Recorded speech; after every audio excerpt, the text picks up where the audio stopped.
শবে বরাতে মানুষ মসজিদে বেশি আসে কেন?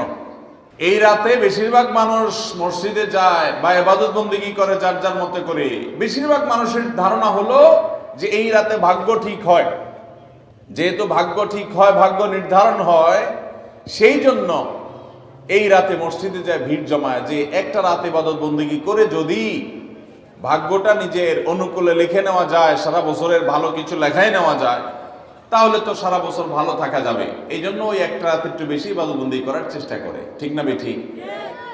আল্লাহ রাব্বুল আলামিন আমাদের জন্য যে তাকদীর প্রতি বছর লিপিবদ্ধ করেন, সেটা কোন রাতে হয়? শবে কদর বলছে এলাকার মানুষ। সারা দেশের মানুষ তো জানে শবে বরাত। এলাকার মানুষটা সঠিকটা জানেন, বোঝা গেল। সারা দেশের মানুষ তো জানে ভাগ্য নির্ধারণ হয় শবে বরাতে। ভাইরা আমার, কোরআনে হাকিমে সূরা দুখানের ৩ এবং ৪ নম্বর আয়াত যদি আপনি দেখেন, আল্লাহ রাব্বুল আলামিন ইরশাদ করেছেন, ইন্না আনজালনাহু ফি লাইলাতিন মুবারাকাহ ইন্না কুন্না মুনজিলিন ফিহা ইউফরাকু কুল্লু আমরিন হাকিম। আল্লাহ বলেছেন, আমি নিশ্চয় কোরআনকে নাজিল করেছি, অবতীর্ণ করেছি একটি বরকতময় রাতে। আর এই বরকতময় রাতটা কোন রাত? যে রাতে কোরআন নাজিল হয়েছিল? শবে কদর। কোনো সন্দেহ আছে? কারণ কোরআনের আরেক আয়াত বলছে, ইন্না আনজালনাহু ফি লাইলাতিল কদর, আমি কোরআনকে নাজিল করেছি যে রাতে, সেটা হলো লাইলাতুল কদরে। তাহলে লাইলাতুল কদরে আল্লাহ কোরআন নাজিল করেছেন। আর সূরা দুখানে বলেছেন, আমি একটি বরকতময় রাতে কোরআন নাজিল করেছি। তাহলে এখানে বরকতময় রাত বলতে যে লাইলাতুল কদরকে বোঝানো হয়েছে, সেটা দিনের আলোর মতো পরিষ্কার। ঠিক কিনা বলেন? এরপর আয়াত আল্লাহ বলেছেন, ফিহা ইউফরাকু কুল্লু আমরিন হাকিম, এই বরকতময় রাত যে রাতে কোরআন নাজিল হয়েছে, অর্থাৎ লাইলাতুল কদর, সেই রাতেই সমস্ত গুরুত্বপূর্ণ হিকমাপূর্ণ বিষয়গুলো সব ধার্য হয়ে থাকে, নির্ধারণ হয়ে থাকে। এই আয়াতের আলোকে বোঝা যায় মানুষের ভাগ্য সারা বছরের যেটি লিপিবদ্ধ হওয়ার কথা, সারা বছরের যে বাজেট হওয়ার কথা, সেটা হয়ে থাকে লাইলাতুল কদরে, শবে কদরে। মধ্য শাবানের রাত, এ রাতে আল্লাহ তাআলা মানুষকে সাধারণ ক্ষমা ঘোষণা করেন। যাদের মনে হিংসা নাই, যাদের মনে মানুষের প্রতি বিদ্বেষ শত্রুতা নাই, এবং যারা শিরকে লিপ্ত না, এই মানুষগুলো ছাড়া বাকি মানুষগুলোকে মধ্য শাবানের রাত, যেটাকে আমরা শবে বরাত বলি, হাদিসের ভাষ্য শবে বরাত নয়, হাদিসের ভাষ্য হলো লাইলাতুন নিসফি মিন শাবান, সেই রাতে আল্লাহ রাব্বুল আলামিন বান্দাকে সাধারণ ক্ষমা ঘোষণা করেন। এটা একটা ভিন্ন বিষয়, কিন্তু বছরের সবচেয়ে শ্রেষ্ঠ রাত হলো লাইলাতুল কদর, যেই রাতে আল্লাহ তাআলা বান্দার ভাগ্য ঠিক করেন। এই রাতে যে ভাগ্য আল্লাহ নির্ধারণ করে থাকেন, সেই নির্ধারণটা যেন আমাদের অনুকূলে হয়, সেই নির্ধারণটা যেন আমাদের জন্য কল্যাণকর হয়। আল্লাহ যেন আমাদের ভাগ্যে ভালো কিছু লেখেন, খারাপ কিছু যেন না লেখেন। আল্লাহ যেন তাকদীরে আমাদেরকে ভালো কিছু দেন, মন্দ কিছু থেকে বাঁচিয়ে রাখেন। সেজন্য আমরা সবাই কামনা করি কি করি না? শুধু করি তা না, শবে বরাতে যত মানুষ মসজিদে আসে আমাদের দেশে, সারা বছরের অন্য কোনো রাত, দিন, অন্য কোনো সময় এত মানুষ মসজিদে আসে। কারণ কি? শবে বরাতে মানুষ মসজিদে বেশি আসে কেন? কি কারণে আসে বলেন দেখি? একজনকে সিন্নি খাওয়ার জন্য না, সিন্নি তো অন্য দিনও দেয়। এই রাতে বেশিরভাগ মানুষ মসজিদে যায় বা ইবাদত বন্দেগী করে যার যার মতে করে। বেশিরভাগ মানুষের ধারণা হলো যে এই রাতে ভাগ্য ঠিক হয়। যেহেতু ভাগ্য ঠিক হয়, ভাগ্য নির্ধারণ হয়, সেই জন্য এই রাতে মসজিদে যায়, ভিড় জমায় যে একটা রাতে ইবাদত বন্দেগী করে যদি ভাগ্যটা নিজের অনুকূলে লিখে নেওয়া যায়, সারা বছরের ভালো কিছু লেখাই নেওয়া যায়, তাহলে তো সারা বছর ভালো থাকা যাবে। এই জন্য ওই একটা রাত একটু বেশি ইবাদত বন্দেগী করার চেষ্টা করে। ঠিক না বেঠিক? ভাইরা আমার, প্রথম কথা হলো ভাগ্য নির্ধারণ এই রাতে নয়, বরং লাইলাতুল কদরে হয়। দ্বিতীয় কথা হলো ভাগ্য নির্ধারণের জন্য একটা রাত মসজিদে গিয়ে ইবাদত বন্দেগী করলেই আমার ভাগ্য নির্ধারিত হয়ে যাবে বা ভাগ্য ভালো কিছু লেখা হয়ে যাবে ভাগ্যে, এরকম কোন কথা কোরআন বা হাদিস থেকে পাওয়া যায়? কোরআন হাদিসে কি পাওয়া যায়? সূরা নাহাল আয়াত নম্বর ৯৭। আল্লাহ রাব্বুল আলামিন ইরশাদ করেছেন, মান আমিলা সালিহাম মিন যাকারিন আও উনসা ওয়া হুয়া মুমিন, পুরুষ হোক আর নারী হোক, যে কোনো ব্যক্তি যদি ঈমানদার অবস্থায় ভালো কাজ করে, কোরআন হাদিসে নির্দেশিত কাজ, আল্লাহ যা করতে বলেছেন, রাসূল সাল্লাল্লাহু আলাইহি ওয়াসাল্লাম যা করতে বলেছেন, যদি সে কাজগুলো করে, এমত অবস্থায় করে যে সে ঈমানদার, অর্থাৎ ঈমান থাকতে হবে, ঈমান আছে এই অবস্থায় যদি নেক আমল করে, তাহলে কি হবে? আল্লাহ বলেছেন ফালানুহিয়ান্নাহু হায়াতান তাইয়্যিবাহ, তাহলে সেই পুরুষ সে নারীকে আমি পবিত্র জীবন দান করব। এই পবিত্র জীবনে মানুষ সুখী থাকবে, এই পবিত্র জীবনে মানুষ সমৃদ্ধ থাকবে, এই পবিত্র জীবনে মানুষ ভালো থাকবে, নেক থাকবে।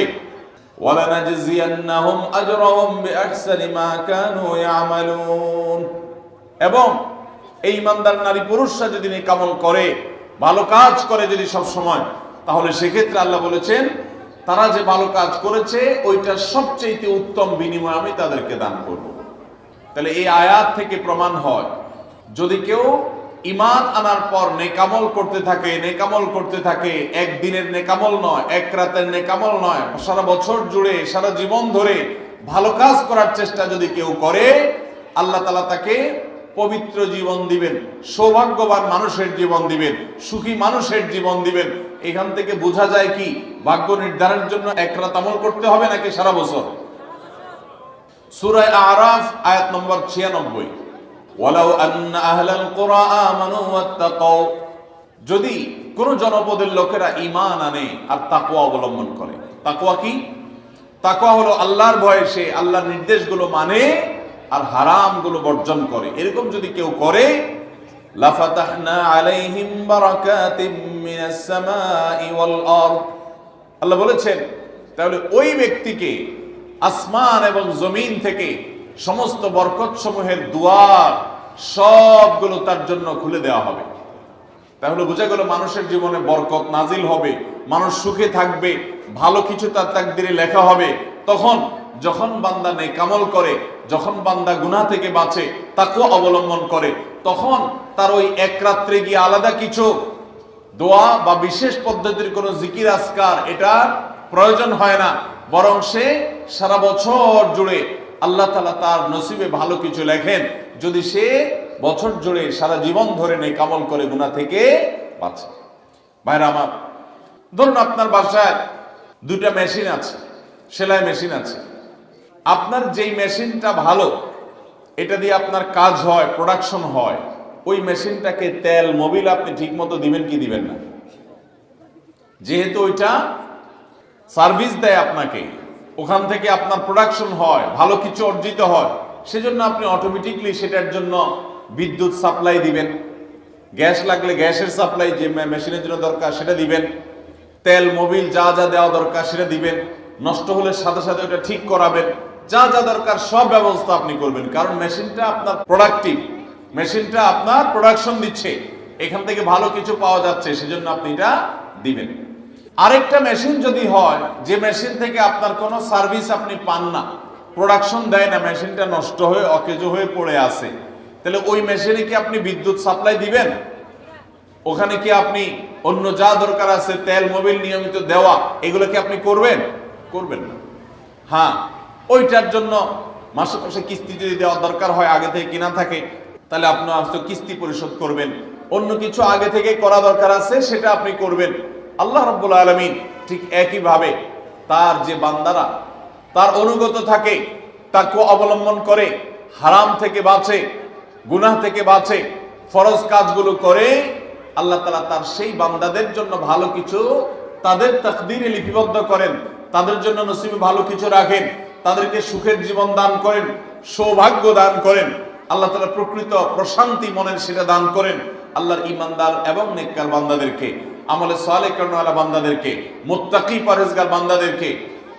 আর যারা আল্লাহর এই আনুগত্য করে না, যারা আল্লাহ রাব্বুল আলামিনের প্রতি ঈমান আনে না, যারা নেক আমল করে না, যারা তাকওয়া অবলম্বন করে না, এই মানুষগুলো তাদেরকে আল্লাহ তাআলা ওই দুনিয়াতে বেঁচে থাকার জন্য, দুনিয়া সিজনুল মুমিন ওয়া জান্নাতুল কাফির হাদিসে আসছে, ঈমানদারের জন্য হলো জেলখানা আর কাফিরের জন্য জান্নাতের মতো যা খুশি করতে পারে। আল্লাহ তাআলা তাকে কিছু রিজিক দিয়ে বাঁচায় রাখেন, কিন্তু এই রিজিকের কোনো মূল্য আল্লাহর কাছে নাই। নবী করিম সাল্লাল্লাহু আলাইহি সাল্লাম বলেছেন, যদি দুনিয়া এবং দুনিয়ার মধ্যে যা কিছু আছে এগুলো যদি মাছির ডানার মতো মূল্য রাখতো, তো আল্লাহ তাআলা দুনিয়াতে আল্লাহর প্রতি অবিশ্বাসী কাউকে এক ঢোক পানিও পান করতে দিতেন না। এখান থেকে বোঝা গেল এই দুনিয়া যত কিছু আমরা ভোগ করি এগুলো আল্লাহ রাব্বুল আলামিনের কাছে এগুলো 2 পয়সার কোনো দাম নাই। বিশেষ করে যারা আখিরাতে বিশ্বাসী না, যারা আল্লাহর প্রতি ঈমান নাই, সে কাফেরদের জন্য এগুলো আল্লাহ তাআলা দিয়ে থাকেন, কারণ এগুলো সামান্য সময়ের ভোগ, অনন্ত অসীমকালের সুখ এবং দুনিয়ার প্রকৃত প্রশান্তি এটা আল্লাহ শুধু তার ঈমানদার বান্দাদের জন্যই বরাদ্দ করে রেখেছেন। তো এই আয়াত থেকে, হাদিস থেকে বোঝা যায় যে ঈমানদাররা যখন নেক আমল করবে তাদের জন্য আল্লাহ তাআলা নসিবে ভালো কিছু দিবেন, তাদের জন্য আল্লাহ তাআলা তাদের ভাগ্যে ভালো কিছু দিবেন, তাদের ভাগ্য সুপ্রসন্ন হবে। আর যদি কেউ বদামল হয় তাহলে আল্লাহ রাব্বুল আলামিন তার জন্য প্রকৃত প্রশান্তি, আসল সুখের ঠিকানা সেটা আল্লাহ তাআলা তাদেরকে কখনো দিবেন না। অতএব আমরা যদি চাই আমাদের ভাগ্যে ভালো কিছু লেখা হোক, তাহলে প্রথম কাজ করতে হবে আমাদেরকে নেক আমল করতে হবে। ঈমান আনার পর কি করতে হবে? নেক আমল করতে হবে। আল্লাহ আমাদের সবাইকে সে তৌফিক দান করুন। আমরা যদি ঈমান আনার পর নেক আমল করি, ভালো কাজে লিপ্ত হই, তাকওয়া চর্চা করি, তাহলে আল্লাহ রাব্বুল আলামিন আমাদের ভাগ্যে ভালো কিছু রাখবেন। এই ব্যাপারে একজন ঈমানদারের ঈমান মজবুত থাকতে হবে। আরেকটা উপমা নেই আমরা। ধরুন একজন জনপ্রতিনিধি, ওনার যারা প্রচার প্রচারণা করে, ওনার পক্ষে যারা মানুষের কাছ থেকে ভোট কালেকশন করে, সংগ্রহ করে, এই জনপ্রতিনিধির কাছে যদি কোনো রিলিফের মাল আসে, সরকারি চাল ডাল ইত্যাদি এসব যদি আসে, তিনি তার এলাকার মানুষদেরকে, ভোটারদেরকে, জনগণ তাদেরকে তিনি যারা অভাবী, যারা এটার হকদার তাদেরকে দিবেন, এটা তার দায়িত্ব কর্তব্য থাকে। যদি তার কোনো আগে থেকে তার দলের কোনো কর্মী থাকে, নির্বাচনের সময় তার অনুগত কোনো মানুষ থাকে যে তার পক্ষে কাজ করছে অনেক বেশি, তো এই লোকটার যদি রিলিফের দরকার হয়, সে কি ওই চেয়ারম্যান সাহেবের কাছে আর জনপ্রতিনিধির কাছে ধর্ণা দিয়ে আলাদা পিছনে লাইন ধরে ঘুরতে হবে? তার অটোমেটিক তাকে দেয়া হবে, কারণ সে আগে থেকেই তার লোক। অতএব অন্য 10 জন যদি পায়, এই লোক বরং তারও আগে পাবে। ঠিক একইভাবে যে সারা বছর জুড়ে নেক আমল করে, তাকওয়া অবলম্বন করে, গুনাহ থেকে বাঁচে, আল্লাহর আনুগত্য করে, আল্লাহর আদেশ নিষেধগুলো মেনে চলে, 5 ওয়াক্ত নামাজ পড়ে, হালাল হারাম বাজ বিচার করে চলে, আল্লাহর ভয় অন্তরে লালন করে, ওই আল্লাহর বান্দাকে আল্লাহ যখন ভাগ্য লিপিবদ্ধ করবেন, আল্লাহ যখন বাজেট ঘোষণা করবেন, তখন আল্লাহ তাআলা তার সেই ঈমানদার, সেই মুত্তাকি বান্দার জন্য বাজেট রাখবেন ভালো, এটা তো বলার অপেক্ষা রাখে। অতএব ভাগ্য সুপ্রসন্ন হওয়ার জন্য, ভাগ্যে ভালো কিছু লেখা হওয়ার জন্য এক রাতের ইবাদত নয়। এই সমস্ত আয়াত, হাদিস, উপমা থেকে আমরা বোঝাবার চেষ্টা করছি যে আমাদেরকে করতে হবে সারা বছর জুড়ে ভালো কাজের চর্চা, নেক আমলের চর্চা। তাহলে আমরা নেক আমলের মাধ্যমে আল্লাহ রাব্বুল আলামিনের কাছ থেকে ভালো কিছুর ফয়সালা পাবো ইনশাআল্লাহ। মোহতারাম হাজরিন, আমরা অনেকে দোয়ার জন্য অনেক অস্থির হই, পেরেশান হই যে অমুক হুজুর যেন আমার জন্য একটু দোয়া করে দেন, ইমাম সাহেব আমার জন্য একটু দোয়া করে দেন। বড় কোনো আলেম পাইলে আমরা দোয়ার জন্য অনেক চেষ্টা করি যে ভাই আপনি একটু আমার জন্য দোয়া করে দেন। এটা ভালো, এটা খারাপ কিছু না। আমরা যারা এক রাতে আমল ইবাদত করে আমাদের ভাগ্যের ভালো কিছু লেখানোর জন্য চেষ্টা করি, আমি সেই ভাইদেরকে বলতে চাই, সারা দুনিয়ার সমস্ত ভালো মানুষ, সকল নেক মানুষ, এমনকি মক্কা মদিনার ইমাম সাহেবরা, হারামাইনের ইমাম খতিবগণ, সারা দুনিয়ার সকল আল্লাহওয়ালা, নেককার এবং ভালো মানুষ যারা আছেন, আব্দুস সালেহ যারা আছেন, আল্লাহর ওলি যারা আছেন, তাদের সবার দোয়া আমরা পাইতে চাই। একটা সহজ উপায় আছে, সেটা কি? এই এতক্ষণ যেটা বললাম, অর্থাৎ আপনি যদি নিজেকে ভালো মানুষ হিসাবে গড়ে তোলার জন্য চেষ্টা করেন, আপনি 5 ওয়াক্ত নামাজ পড়বেন, আল্লাহর হুকুম মতো চলবেন, আপনি হারাম থেকে বাঁচার জন্য সংগ্রাম যুদ্ধ চালাবেন, আপনি হক হালালি চলার চেষ্টা করবেন, আপনি তাকওয়ার উপরে চলার চেষ্টা করবেন। যদি আপনি এটা করেন, তাহলে অটোমেটিকলি সারা দুনিয়ার সমস্ত নেককার মানুষদের দোয়া একবার না, বারবার বারবার, হাজার হাজার লক্ষ লক্ষ বার আপনি পেতে থাকবেন। কিভাবে? আমরা নামাজের মধ্যে আত্তাহিয়াতু পড়ি কি পড়ি না?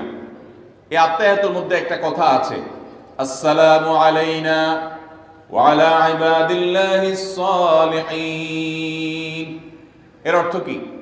এর অর্থ হলো, হে আল্লাহ, নামাজের মধ্যে নামাজরত অবস্থা দোয়া, এখানে দোয়া করছে মুসল্লি, হে আল্লাহ, আসসালামু আলাইনা, আল্লাহ আমার প্রতি শান্তি বর্ষিত হোক, আমাদের প্রতি শান্তি বর্ষিত হোক, ওয়া আলা ইবাদিল্লাহিস সালিহিন, এবং আল্লাহর যত নেককার বান্দা আছে সারা পৃথিবীতে, সারা দুনিয়াতে যত নেককার বান্দা আল্লাহর আছে, যারা ভালো কাজ করার চেষ্টা করে, যারা হক হালালি চলার চেষ্টা করে, যারা হারাম উপার্জন করে না, যারা হারাম জিনিস দেখে না, হারাম জিনিস ধরে না, হারাম খায় না, হারাম কথা বলে না, হারাম জায়গায় যায় না, হারাম কাজ করে না, 5 ওয়াক্ত নামাজ পড়ে, যাকাত ফরজ হলে যাকাত দেয়, হজ ফরজ হলে হজ করে, রমজান আসলে রোজা রাখে, সকল ফরজ কাজগুলো করে, এক কথায় কোরআন হাদিসকে মেনে চলার চেষ্টা করে যারা, তার জীবনের অক্ষরে অক্ষরে প্রতিটা পদক্ষেপে, এদেরকে বলা হয় নেককার বান্দা। নামাজে আত্মাহতে প্রত্যেকটা মুসল্লি সারা পৃথিবীর সমস্ত প্রান্ত থেকে আল্লাহর কাছে দোয়া করে, আসসালামু আলাইনা ওয়া আলা ইবাদিল্লাহিস সালিহিন, আল্লাহ আমাদের প্রতি তো শান্তি বর্ষিত করবেনই, সেই সাথে আপনার নেককার বান্দা যারা আছেন, যা সারা দুনিয়াতে, এই সকল নেককার বান্দাদের প্রতি আপনি শান্তি বর্ষিত করেন। এই দোয়া প্রত্যেকটা মানুষ নামাজের মধ্যে করে কি করে না? তাহলে আপনি যদি নিজেকে নেককার বান্দা হিসাবে শামিল করতে পারেন, আপনি যদি নিজেকে আল্লাহর হুকুম এবং আল্লাহর আনুগত্য কর্ণওয়ালা মানুষ হিসাবে গড়ে তুলতে পারেন, তাহলে অটোমেটিকলি আপনি সারা দুনিয়ার সমস্ত নেককার মানুষদের দোয়া পেয়ে যাবেন। আল্লাহ আমাদের সবাইকে সে তৌফিক দান করুন। ভাইরা আমার, নেককারদের জন্য অটোমেটিকলি দোয়া হয়। শুধুমাত্র আল্লাহর নেককার বান্দা মানুষরা না, ফেরেশতারা দোয়া করে। আল্লাহর সকল নেককার মানুষদের দোয়া আমরা অটোমেটিক পাবো। তাহলে আমাদের ভাগ্যে যেন ভালো কিছু লেখা হয়, তার জন্য আমাদের যে আমলটা করতে হবে তা হলো আমলে সালেহ। সারা বছর জুড়ে, সারা জীবন জুড়ে আমাদেরকে খুঁটে খুঁটে খুঁটে কোনটা কোনটা ভালো কাজ সেগুলো করার চেষ্টা করতে হবে, কোনটা কোনটা খারাপ কাজ, গুনাহের কাজ, সেগুলো থেকে বাঁচার চেষ্টা করতে হবে। তাহলে আমাদের ভাগ্যে ভালো কিছু লেখা হবে ইনশাআল্লাহ। সহিহ বুখারীর একটি হাদিস থেকে আমরা আমাদের নসিবে ভালো কিছু আল্লাহ তাআলা লিপিবদ্ধ করবেন এরকম একটি আমলের কথা আমরা জানি। সকল সাধারণ নেক আমলের মধ্যে সেটা শামিল আছে, এটাকে আলাদা করে নবী সাল্লাল্লাহু আলাইহি ওয়াসাল্লাম বলেছেন। সেটা কি? তিনি বলেছেন, মান সাল্লাহু আইয়ুবসাতা লাহু ফি রিজকিহি আও ইউনসা লাহু ফি আথারিহি ফালইয়াসিল রাহিমাহ।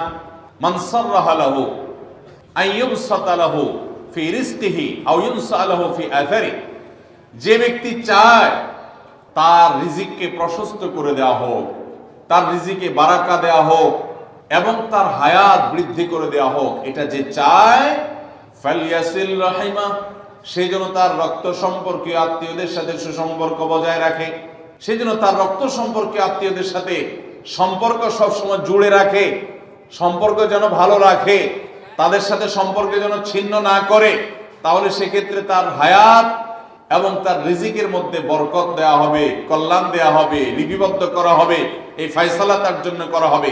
এই হাদিস থেকে বোঝা যায় যে আমাদের হায়াত, আমাদের রিজিকের মধ্যে বরকত হবে, কল্যাণ হবে, ভাগ্যে নসিবে ভালো কিছু আল্লাহ তাআলা দিবেন যদি আমরা রক্ত সম্পর্কীয় আত্মীয়দের সাথে সুসম্পর্ক বজায় রাখি। আজকাল আমাদের সমাজে অনেক মানুষ আছেন যে নামাজ রোজা করেন, ওয়াজ মাহফিলে যান, কোরআন তেলাওয়াত করেন, জিকির আজকার তাসবিহ তেলাওয়াত করেন, কিন্তু নিজের রক্ত সম্পর্কে আত্মীয়দের সাথে সম্পর্ক ভালো নাই। আছে না নাই? আপনার আত্মীয় যদি নিজে থেকে সম্পর্ক ছিন্ন করে চলে যায় তাহলে তো আর আপনার দোষ নাই, কিন্তু আপনি নিজে থেকে কখনো আপনার রক্তের যে আত্মীয়, যাদের সাথে রক্তের সম্পর্ক আছে, এরকম কারোর সাথে সম্পর্ক ছিন্ন করতে পারবেন না। এটা হারাম। নবী করিম সাল্লাল্লাহু আলাইহি ওয়াসাল্লাম বলেছেন, যে ব্যক্তি আত্মীয়তার সম্পর্ককে রক্ষা করবে আল্লাহ তাআলা তাকে রক্ষা করবেন, যে আত্মীয়তার সম্পর্ক ছিন্ন করবে, তাকে ত্যাগ করবে, আল্লাহ তাআলা ওই ব্যক্তিকে ছিন্ন করবেন। এই জন্য আত্মীয়তার সম্পর্ক রক্ষা করা এটা আমাদের ভাগ্য সুপ্রসন্ন হওয়ার অন্যতম মাধ্যম। আত্মীয়তার সম্পর্ক রক্ষা করা বলতে কাদের সাথে সম্পর্ক বজায় রাখতে হবে? যাদের সাথে রক্তের সম্পর্ক আছে আপনার। তারা কারা? আপনার শরীরে আপনার বাবার রক্ত আছে, রক্ত সম্পর্কীয় আত্মীয়, আপনার বাবার সাথে আপনার ব্লাডের কানেকশন আছে, আপনার মায়ের সাথে আপনার ব্লাডের কানেকশন আছে, এবং মায়ের সাথে ব্লাডের কানেকশন থাকার কারণে মায়ের দিককার আত্মীয় আপনার মামা, আপনার খালা, আপনার নানা নানি, তারা হলো আপনার রক্ত সম্পর্কীয় আত্মীয়। ঠিক একইভাবে আপনার বাবার দিককার রক্ত সম্পর্কে আত্মীয় হলেন আপনার দাদা দাদি, আপনার চাচা, আপনার ফুফু এবং চাচাতো ভাই বোন, ফুফু যিনি তার রক্ত আপনার বাবার রক্ত এক, সেজন্য তারা রক্তের আত্মীয়। ভাই বোন তো আছেই, তো এই রক্তের আত্মীয়দের সাথে অনেকে সম্পর্ক বজায় রাখে না, কোনো কারণে সম্পর্ক ছিন্ন করে ফেলে, এটা হারাম। আমরা দুনিয়াতে অনেক বন্ধু বান্ধবের সাথে সম্পর্ক ভালো রাখি, অনেক দোস্তের সাথে সম্পর্ক ভালো রাখি, অথচ আমাদের এই রক্ত সম্পর্কে আত্মীয়গুলোর সাথে সম্পর্ক ভালো রাখা হয় না। মোহতারাম হাজরিন, আমাদের নসিবে আল্লাহ ভালো কিছু দেখ, আমরা সবাই চাই কি চাই না? তাহলে শবে বরাতে রাতভর আপনি দোয়া জিকির আজকার করলেন, কান্নাকাটি করলেন, আর মিলাদ মাহফিল করলেন, আশা করলেন আপনার ভাগ্যে ভালো কিছু লেখা হবে। আপনার ভাগ্যে ভালো কিছু লেখা হবে না যদি আপনি আপনার রক্ত সম্পর্কে আত্মীয়র সাথে সম্পর্ক ছিন্ন করে বসে থাকেন। কারণ আপনার জীবনে, আপনার রুজিতে, আপনার ইনকামে, উপার্জনে বরকত হওয়ার পূর্ব শর্ত হলো আপনার এই রক্ত সম্পর্কে আত্মীয় স্বজনের সাথে সুসম্পর্ক বজায় রাখা। হ্যাঁ, তারা যদি সুসম্পর্ক বজায় রাখতে গেলে আপনার ক্ষতি করে, আপনাকে বিপদে ফেলে, তাহলে আপনি নিজেকে বাঁচাতে পারেন, আত্মরক্ষার জন্য আপনি দূরত্ব বজায় রাখতে পারেন। কিন্তু তাই বলে তাদের সাথে আপনি সম্পর্ক নষ্ট করে থাকবেন, তাদেরকে ভুলে থাকবেন বা তাদের সাথে সম্পর্ক রাখবেন না, এটা কিন্তু জায়েজ হতে পারে না। ইংল্যান্ডের একটা ইউনিভার্সিটির একটা জরিপের কথা অনলাইনে আমি একবার দেখেছিলাম, যে একটা নামকরা বিশ্ববিদ্যালয়, তারা বিশ্ববিদ্যালয়ের ছাত্রদের মধ্যে একটা সার্ভে তারা চালিয়েছিলেন। তারা দেখতে চেয়েছেন যে ছাত্রদের মধ্যে কারা বেশি হায়াত পায় আর কারা কম পায়। যারা বেশি হায়াত পায় তাদের মধ্যে বৈশিষ্ট্য কি আছে, যারা কম পায় তাদের মধ্যে কোন বৈশিষ্ট্যের অভাব আছে। তো এটা নিয়ে দীর্ঘ অনেক বছরের একটা জরিপ তারা চালিয়েছেন, একটা নিরীক্ষা তারা চালিয়েছেন। সেই নিরীক্ষায় দেখা গেল যে যেই ছাত্ররা দীর্ঘদিন পর্যন্ত হায়াত পেয়েছেন এবং তারা অনেক দিন দুনিয়াতে বেঁচেছেন, তাদের বেশিরভাগই দেখা গেছে, সবাই না, বেশিরভাগই দেখা গেছে যে তারা সাধারণত তাদের পারিবারিক এবং আত্মীয় স্বজন, বন্ধু বান্ধব, অন্যদের সাথে হাসি খুশি, অর্থাৎ মানুষের সাথে সম্পর্ক বজায় রাখছে। আর যারা সম্পর্ক বজায় রাখে নাই, এই মানুষগুলো তাদের তুলনামূলকভাবে প্রথম গ্রুপের চাইতে তারা অনেক আগে দুনিয়া থেকে চলে গেছে, অনেক আগে তারা মারা গেছে। এটা প্রত্যেকটা ব্যক্তির ক্ষেত্রে আলাদা আলাদা করে খাটানো যাবে না, এটা একটা টোটাল জরিপের ফসল। তো এই জরিপ প্রমাণ করে নবী করিম সাল্লাল্লাহু আলাইহি ওয়াসাল্লাম যে বলেছেন, যারা রক্ত সম্পর্কের আত্মীয়গুলোর সাথে সুসম্পর্ক বজায় রাখে তাদের হায়াতে এবং রিজিকে বরকত দেওয়া হয়। এই জরিপের রিপোর্টও সেটা সত্যতাকে প্রমাণ করে। আল্লাহ তাআলা আমাদের সবাইকে আমাদের আত্মীয় স্বজনের সাথে সুসম্পর্ক বজায় রাখার তৌফিক দান করুন। তাহলে আমাদের ভাগ্যে যেন ভালো কিছু লেখা হয়, ভাগ্য যেন সুপ্রসন্ন হয়, সেজন্য আমরা দ্বিতীয় আমলও পেয়ে গেলাম। নাম্বার 3, বান্দার ভাগ্য এবং নসিবে ভালো কিছু যেন হয়। মন্দ কোনো কিছু যদি আল্লাহ না করুন কারণ নসিবে লেখা থাকে, সেটা যেন দূর হয়, সেটা যেন তার ক্ষতি না করে, এবং আল্লাহ রাব্বুল আলামিন যেন সেই ফয়সালা বান্দার উপরে কার্যকর না করে। সেজন্য তৃতীয় আমল হলো দোয়া। কারণ লা ইয়ারুদ্দু তাকদীর ইল্লা দুআ। তিরমিজিতে একই হাদিসে আসছে, ভাষ্য ভিন্ন, লা ইয়ারুদ্দু কাযা ইল্লা আদ-দুআ। বান্দার তাকদীর, বান্দার ভাগ্য, এটা কোনো কিছু পরিবর্তন করতে পারে না। অন্য এক হাদিসে আসছে, আল্লাহ যা ফয়সালা করেন সেটা আর পরিবর্তন করেন না। তবে এই হাদিস থেকে একটা এক্সেপশন পাওয়া যায়, সেটা হলো যদি কেউ আল্লাহ তাআলার কাছে কায়মন বাক্যে দোয়া করতে পারে, দোয়ার হক আদায় করে যদি দোয়া করতে পারে, তাহলে এই দোয়া আল্লাহ রাব্বুল আলামিনের তাকদীরকে পর্যন্ত তার জন্য পরিবর্তন করে দেওয়া হয় দোয়ার মাধ্যমে। আল্লাহ তাআলা আমাদেরকে সবাইকে সেভাবে দোয়া করার তৌফিক দান করুন। আমরা চেষ্টা করব তো ইনশাআল্লাহ। তাহলে তৃতীয় আমল আমরা পেয়ে গেলাম, সেটা হলো দোয়া। আল্লাহ তাআলার কাছে যদি কেউ চোখের পানি ফেলে দোয়া করে, আল্লাহ আপনি আমার নসিবে যদি খারাপ কিছু লেখাও থাকে সেটা থেকে আপনি আমাকে উদ্ধার করেন। যদি কেউ দোয়ার হক আদায় করে দোয়া করতে পারে, দোয়া কবুলের জায়গাগুলোতে দোয়া করতে পারে, যথাযথভাবে দোয়া করতে পারে, দোয়ার শর্ত পূরণ করে দোয়া করতে পারে, কায়মন বাক্যে দোয়া করতে পারে, চোখের পানি ফেলে দোয়া করতে পারে, দোয়া এত বড় অস্ত্র, দোয়া এত বড় মাধ্যম, দোয়া এত বড় একটা উপায় যে এটা দিয়ে আল্লাহর লিখন, আল্লাহর তাকদীর, এটা আল্লাহর কাছ থেকে পরিবর্তন করিয়ে আনা যায় এই দোয়ার মাধ্যমে। অথচ এই দোয়াও আমরা বেশি মানুষ করতে পারি না। আমরা হুজুরদের দিকে চায় থাকি যে হুজুরদের সাথে আমরা শুধু আমিন আমিন বলবো, নিজেরা আল্লাহর কাছে দোয়া করব এটা আমরা জানি না, অথচ আল্লাহ বলেছেন উদউনি আস্তাজিব লাকুম, তোমরা আমার কাছে দোয়া করো, আমি তোমাদের দোয়া কবুল করব। অতএব ভাইরা আমার, আমরা আল্লাহ রাব্বুল আলামিনের কাছে আমাদের ভাগ্যে যেন ভালো কিছু লেখা হয়, সেজন্য আল্লাহর কাছে বেশি বেশি করে দোয়া করব। এবং আমাদের তাকদীরে যদি কোনো ক্ষতিকর কিছু থাকে তো সেটা যেন আমাদের ক্ষতি না করে আল্লাহ রাব্বুল আলামিন যেন আমাদের প্রতি রহম করেন, এই মর্মে আমরা যদি দোয়া করি তো দোয়ার মাধ্যমে আল্লাহ তাআলা তাকদীরও পরিবর্তন করে। অবশ্য তাকদীরের মধ্যে দুইটা প্রকার আছে, একটা তাকদীরে মুবরাম আর একটা তাকদীরে গায়রে মুবরাম। তাকদীরে গায়রে মুবরাম যেটা, সেটা তাকদীর দোয়ার মাধ্যমে ফয়সালা আল্লাহ পরিবর্তন করেন। মুবরাম যেটা পরিবর্তন করেন না, অর্থাৎ যেটা চূড়ান্ত করেছেন আল্লাহ তাআলা আগে থেকে, সেটা পরিবর্তন করেন না। তবে বান্দার হায়াতের ক্ষেত্রে কোন কোন হাদিস থেকে জানা যায় আল্লাহ রাব্বুল আলামিন কোন নেক আমলের ফলে দোয়ার মাধ্যমে আল্লাহ রাব্বুল আলামিন অনেক সময় সেটাতে পরিবর্তন করেন এবং সেটাতে বারাকা দান করেন। অতএব আমাদেরকে তাকদীর ভাগ্য যেন সুপ্রসন্ন হয়, আমাদের নসিব যেন ভালো হয়, আল্লাহ যেন ভালো কিছু দান করেন, সেজন্য শবে বরাতে রাত ভরে ইবাদত বন্দিগি এই জন্য নয়, বরং আমাদের ভাগ্যে ভালো কিছু হওয়ার জন্য বছর জুড়ে আমাদেরকে নেক আমল করতে হবে। এক রাত ইবাদত বন্দেগি করলেন, সারা বছর কোন নফল নামাজ, ফরজ নামাজ, অন্যান্য ফরজ কাজ করলেন না, আর আপনি আশা করলেন যে আল্লাহ আপনার জন্য ভাগ্যে ভালো কিছু লিখে দিবে, এটা সঠিক নয়। আর ভাগ্যের নির্ধারণটা মূলত লাইলাতুল কদর, এটি বোঝা যায় সূরা দুখান থেকে, অন্যান্য সূরা থেকে। অতএব আমাদের সবাইকে আমাদের ভাগ্যে ভালো কিছু লেখার জন্য বেশি বেশি আমাদের 5 ওয়াক্ত ফরজ নামাজ সহ আল্লাহর সমস্ত ফরজ বিধানগুলো মেনে চলতে হবে, হারাম এবং গুনাহের কাজগুলো থেকে বেঁচে চলতে হবে, এবং সেই সাথে আমাদের সবাইকে বেশি বেশি করে বিশেষ করে নেককারদের কাতারে শামিল হতে হবে। আমি যত বেশি নেককার হতে পারবো, ওই যে নামাজে আত্মেহাতের মধ্যে নেককারদের দোয়া পাবো, আমার প্রতি শান্তি আল্লাহর এমনি বর্ষিত হবে। এবং দ্বিতীয় আমল হলো বেশি বেশি করে আত্মীয় স্বজন, রক্ত সম্পর্কীয় যারা, তাদের সাথে বিশেষভাবে সুসম্পর্ক বজায় রাখতে হবে। সম্পর্ক নষ্ট করা যাবে না, সম্পর্ক ছিন্ন করা যাবে না। এবং তৃতীয় আমল হলো বেশি বেশি দোয়া করতে হবে।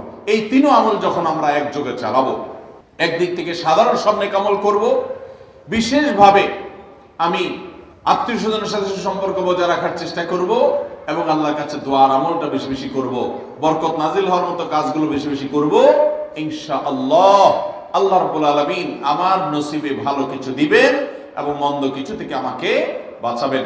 নবী করিম সাল্লাল্লাহু আলাইহি সাল্লাম আল্লাহর কাছে দোয়া শিক্ষা দিয়েছেন, আল্লাহুম্মা ইন্নী আউযু বিকা মিন দারকিল বালা, আল্লাহুম্মা ইন্নী আউযু বিকা মিন সুইল কাদা। আল্লাহ, আপনার কাছে আমার ভাগ্যের ক্ষতি থেকে আমি আপনার কাছে পানা চাই। অর্থাৎ আমার তাকদীরে কাজার মধ্যে যদি কোনো ক্ষতিকর কিছু আপনি লিখে থাকেন, তাহলে সেই সুউল কাজা, এটা থেকে আমি আপনার কাছে পানা চাই। অতএব এই মর্মে আল্লাহর কাছে যত বেশি আমরা দোয়া করব, আল্লাহ রাব্বুল আলামিন আমাদেরকে তত বেশি হিফাজত করবেন। আল্লাহ তাআলা আমাদের নসিবে দুনিয়া এবং আখিরাতে, ইহকালে এবং পরকালে ভালো কিছু লেখেন, আমাদের নসিবে যেন ভালো কিছু হয় সেই তৌফিক আল্লাহ তাআলা আমাদেরকে দান করেন। আমরা সবাই আমলগুলো করবো তো ইনশাআল্লাহ। আল্লাহ আমাকে আপনাকে আমাদের সবাইকে আমলের তৌফিক দান করুন। আস-সুন্নাহ ফাউন্ডেশন, উম্মার স্বার্থে সুন্নাহর সাথে।